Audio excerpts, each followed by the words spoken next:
कि घुंघटा उठाई दिया ना सजन जी, घुंघटा उठा दिया ना। आप बुझलिए ना हम घोग किया तने रही है। घुंघटा उठाई दिया ना सजन जी, घुंघटा उठा दिया ना।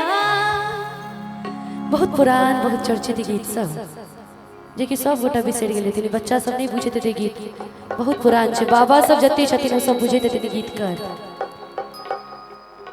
कि हमरा गर्मी बहुत लागे सजन जी, पंखा डोलाई दिया ना। अरे गीत अब गर्मी अंतिमे चरण में छे, कनी दिन के बाद ठंडी आ जते ने, आधा रात में ठंडी से हो लगते आ। हां अखन हिनका लेकिन पसीना गावत गावत ठीके खसै छे, एकदम समय पर ही गीत गाबि रहल छथ। बस अहाँ सब खाली ताली के संग देबै, निश्चित नीक लागत। एक बार जोर से ताली बजा दियौ। यो नीक आदमी होय तब त पंखा डोलाय हमरा लगी। हां घुंघटा उठाई दिया ना सजन जी, घुंघटा उठा दिया ना।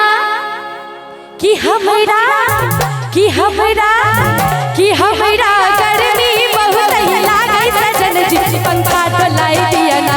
कि हमरा गर्मी बहुत लागे सजन जी, पंखा डोलाई दिया ना। घुंघटा उठाई दिया ना सजन जी, घुंघटा उठाई दिया ना। घुंघटा उठाई दिया ना सजन जी, घुंघटा उठाई दिया ना। कि हमरा कि हमरा कि हमरा गर्मी बहुत लागे सजन जी, पंखा डोलाई दिया ना। कि हमरा गर्मी बहुत लागे सजन जी, पंखा डोलाई दिया ना।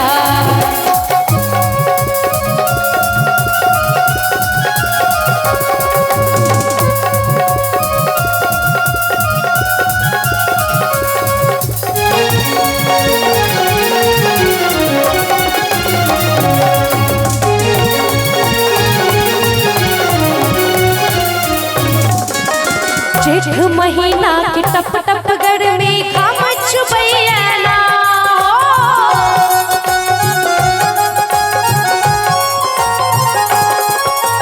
जेठ महीना की टप टप गर्मी घाम चुबैया ना।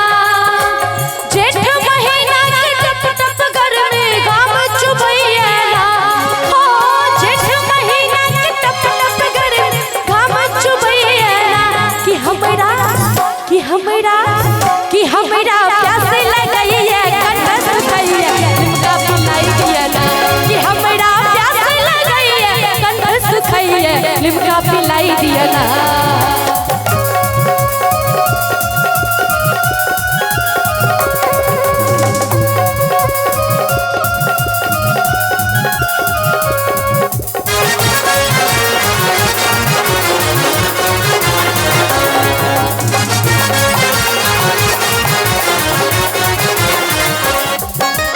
नहीं हर जायब रहब न सासुर, नहीं हर हटाई दिया ना।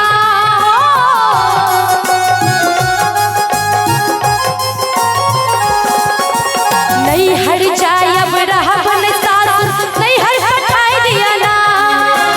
नहीं हर जायब रहब न सासुर, नहीं हर हटाई दिया ना। नहीं हर जायब रहब न सासुर, नहीं हर हटाई दिया ना। कि हमरा कि हमरा सासू जी के बोलिया निको न लागे, नहीं हर पठाई दिया ना। कि हमरा सासू जी के बोलिया निको न लागे, नहीं हर पठाई दिया ना। कि हमरा सासू जी के बोलिया निको न लागे, नहीं हर पठाई दिया ना। कि हमरा